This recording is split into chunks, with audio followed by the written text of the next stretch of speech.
Hello दोस्तों, क्या हाल है आप लोगों के। उम्मीद करता हूँ आप सब बहुत बढ़िया होंगे। आज आपसे बात करने जा रहा हूँ स्पेस एक्स के आईपीओ के बारे में। स्पेस एक्स एक ऐसी कंपनी जिसको शुरू किया इलॉन मस्क ने, और जिस हालात में शुरू किया तो उसके बारे में आगे बात करेंगे। वीडियो को पूरा देखना है आपने। बट ये जो स्पेस एक्स का आईपीओ है, ये कितना बड़ा है, एक आदमी को ट्रिलियनर बना देता है। आप देखोगे तो स्पेस एक्स लॉन्च हुआ था लगभग $135 के ऊपर। 150 पे गया जब लॉन्च के बाद, उसके बाद 200 पे भी गया। और तो ओवरऑल वैल्यूएशन 2.2 ट्रिलियन की हो गई थी स्पेस एक्स की। और फिर वो वापस आया 150 पर, फिर से सेटल हो गया। तो इनिशियल लॉन्च प्राइस से तो ऊपर ही गया। अभी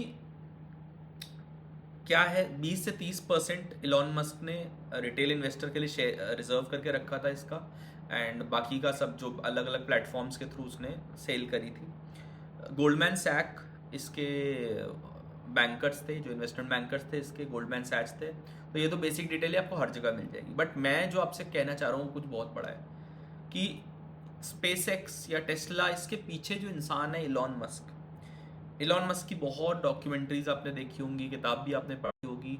और ये जो इनके जो पॉडकास्ट हैं वो भी आपने खूब देखे होंगे।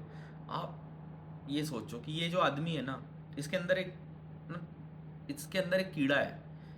ये इसको जो काम करना होता है, ये सब कुछ गिव अप करने को तैयार है। ठीक है, क्योंकि वो कंडीशनिंग है उसकी।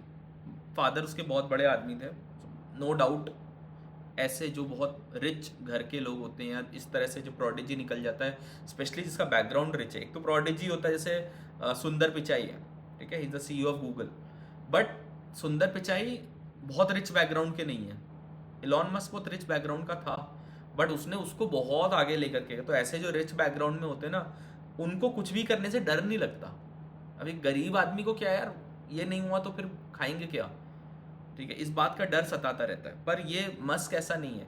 इलॉन मस्क सब कुछ गिव अप करने को तैयार था। 2008 में ये आदमी बैंकरप्ट होने वाला था। इसके पास इतना पैसा नहीं था कि ये अपने दोस्तों से मांग मांग के अपने खर्चे चलाता था। क्योंकि इसने जो भी कमाया था, उस समय भी ऐसा छोटा आदमी नहीं था। मतलब इसने पहले पेपाल बनाया, उसको एक्स नाम था, पेपाल नाम दिया। फिर टेस्ला बनाई, उसके बाद इसने सब पैसा लगा दिया स्पेस एक्स के अंदर कि भाई रॉकेट बनाने हैं। मतलब एक दिन सोच रहे रॉकेट बनाना है, और फर्स्ट प्रिंसिपल्स पे चलने वाला आदमी कभी भी, मतलब ये सोचता है बेसिक इश्यूज क्या है, तो वो सोच करके ये काम शुरू कर देता है कि बेसिक क्या है, बनाने में कितना खर्चा आएगा, और फिर उसको मार्केट करने में, वो बेचेंगे कैसे, वो सब बाद में।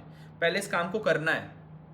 तो ये अभी इंडिया में जो भी बिजनेस है ना, उसमें से पहले सोचते हैं यार बेचेंगे कैसे, यार इसको बेचेंगे कैसे। भाई हायर थिंकिंग तो कर ही नहीं रहे। अब सब कुछ स्पेसएक्स में डाल दिया, सब कुछ लुटाने को तैयार है सिर्फ एक गोल के लिए। हिंदुस्तान में ऐसी कंपनीज क्यों नहीं बनती जो इस तरह का रिटर्न लोगों को दे।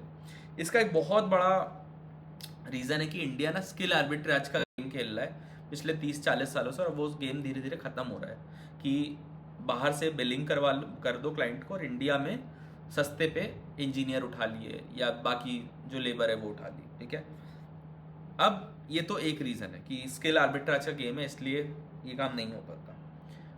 इंडिया में एक बहुत बड़ी दिक्कत ये भी चल रही है कि यार आप कोई कंपनी बनाओगे ना, और उसमें कहीं कुछ अच्छा हो गया, या गवर्नमेंट को लगा कि यार, तो पता है आपको फिर मतलब उसमें मोनोपली या डिओपली आनी है। वो टॉप के जो 2-3 प्लेयर्स हैं ना, वो खरीद लेते हैं उस कंपनी को, मर्जर हो जाता है, एक्वायर हो जाती है। कुछ लोग अपनी मर्जी से भी मर्जर करते हैं, कुछ को मतलब ईडी सीबीआई और एजेंसीज का डर दिखा के मर्जर करवाया जाता है। तो ये भी एक बहुत बड़ा रीज़न है। आदमी कहता है यार यहाँ पर क्यों बनाऊँ। वही इंडियन सबीर भाटिया जाके बाहर बनाता है, इंडिया में नहीं बनाता है। ठीक है, दूसरा है इंडियंस की कंडीशनिंग। वो बहुत मेहनती लोग हैं, बहुत हार्ड वर्किंग लोग हैं, रिस्क टेकर्स नहीं हैं। हम सब कुछ गंवाने को तैयार नहीं होते। We are not ready to give up everything. हम सब गवा करके कुछ कोई काम करते हैं, इसके लिए तो हम बिल्कुल कतई रेडी होते ही नहीं है। ये एक बहुत बड़ा है, इसलिए इंडिया में आपने कोई सिग्निफिकेंट R&D रिसर्च डेवलपमेंट नहीं देखा। अभी गलगोटिया वाला जो मिशैप हुआ, मतलब वो बिल्कुल ही नहीं होना चाहिए था यार। आप हिंदुस्तान हो, अभी इंडिया में AI में जो भी इन्वेस्टमेंट हो रहा है उसमें क्या होगा मेरे को नहीं मालूम। डेटा सेंटर यहाँ पे बनाए जा रहे हैं, डेटा सेंटर में कोई बहुत ज़्यादा मुझे नहीं लगता कि जॉब की, मतलब कोई ऐसी जॉब आएगी। ठीक है, so Indians are not conditioned to give up everything. हम रिसर्च के अंदर बहुत पैसा नहीं डालना चाहते, ठीक है। हम सब कुछ रिसर्च में डाल करके और ऐसे करने को तैयार नहीं होते हैं, राइट। हमारे यहाँ पर आप देखोगे तो जो कंपनीज हैं तो ट्रेडिशनल कंपनीज है, टाटा, बिरला, अंबानी, अडानी। आज अडानी जी भी आ चुके हैं, भी अगले 50-100 साल तक, 200 साल तक इनकी लेगेसी रहेगी। तो ये इंडिया के जो बिलियनर्स हैं उनका कहना है। बट अगेन जो स्पेसएक्स का आईपीओ आया है, इससे अगर हम सीखना चाहें एज अ कंट्री, बहुत कुछ सीख सकते हैं कि उस आदमी ने मतलब कितनी कंट्रीज की जीडीपी नहीं है यार 2 ट्रिलियन की, कितनी कंट्रीज की जीडीपी नहीं है 2 ट्रिलियन की, और उसने बंदे ने मतलब अकेले दम पे इस काम को कर लिया। अकेले दम पे क्या मतलब, ऑब्वियसली वो फंड्स और वो सब कुछ, चलो अगर उसको डोनाल्ड ट्रंप का सपोर्ट है भी, तो भी वो क्या सोचता है यार, हम अपने बच्चों को ऐसे कंडीशन क्यों नहीं कर सकते कि यार ठीक है रिस्क ले यार, 5 रिस्क हर बच्चे को अलाउड होने चाहिए लाइफ में, तो 5 रिस्क ले, 5 बार फेल हो, उसके बाद 6ठी बार देखा जाएगा, सोचेंगे, ठीक है। पर हम क्या बोलते हैं, बेटा अगर तेरी सरकारी जॉब नहीं लगी ना, बेकार बेटा, तो ये बेटा जॉब तो लगनी चाहिए, अपने डिग्री करिए तो जॉब आपकी लगनी चाहिए। क्यों नहीं हम उसको मतलब वो करते। गुजरात में भी जाके देखोगे, मैं उन्हें बिजनेसमैन मानता हूँ, they are not entrepreneur, they are not inventors. हमारे हिंदुस्तान में इन्वेंटर्स आए ही नहीं, होते ही नहीं है, बहुत बड़ी इशू है। और अगर इन्वेंटर जिस दिन इंडिया में आने लग गए, बनने लग गए, ठीक है, उस दिन हम दिखा देंगे। एक और चीज़ है इंडिया में ना, पैसा आने के बाद कॉम्प्लिसेंसी आ जाती है कि दूसरा करे, हम तो सिर्फ उसमें पैसा लगा के छोड़ देंगे, और जिसको पैसा देना है उसके भी सर पे बैठे रहना है। तो ये इंडिया के अंदर है, हम नहीं देना चाहते रिसर्च डेवलपमेंट में पैसा, हम कॉम्प्लिसेंट हो जाते हैं, हम सब कुछ रिस्क करने को तैयार नहीं होते।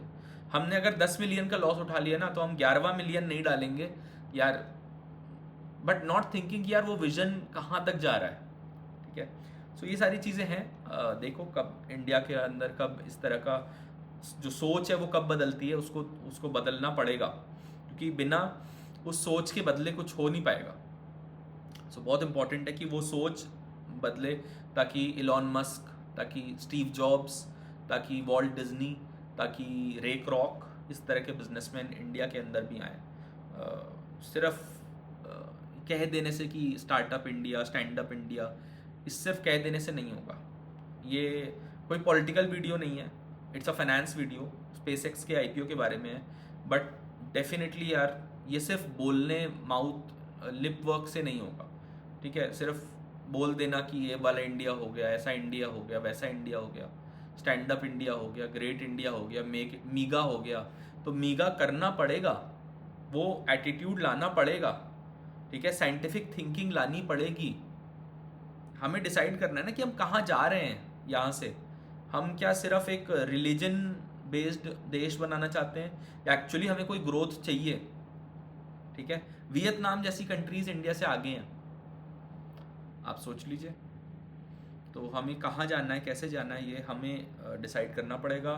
हमारे लिए कोई और आकर के डिसाइड नहीं करेगा। और अगर आपको लगता है, एक तो ना हमारे यहाँ पर प्रॉब्लम ये है, हमारी जो लीडरशिप है उसमें जितने लोग हैं वो कुछ नया सोचना चाहते ही नहीं है। They are not ready to think any thing new. जो चल रहा है ना उसी को बस बढ़ाते रहेंगे। आउटसोर्सिंग, पिछले 30 साल से इंडिया आउटसोर्सिंग ही कर रहा है। मतलब किसने सोचा है कि हिंदुस्तान में आप सब्सिडी दो यार, जीएसटी के रिफंड दो, आप सीधा कैश रिफंड दो आदमी को, जीएसटी का कैश रिफंड दो ना। सारी दुनिया में मिलता है, इंडिया में क्यों नहीं मिलता कैश रिफंड? मैंने कुछ खरीदा, नहीं लगा मेरा, नहीं बिका, मुझे कैश रिफंड दो ना। जिस आदमी का नुकसान हो गया बिजनेस, उसने मशीन लगाई सब, उसका नहीं चला, नहीं बिका, तो कैश रिफंड दो उसको इतना आश्वासन होना चाहिए ना कि मैं यहां से कैश रिफंड निकाल के फिर अपना बिजनेस चला सकता हूं। इतना तो कर दो।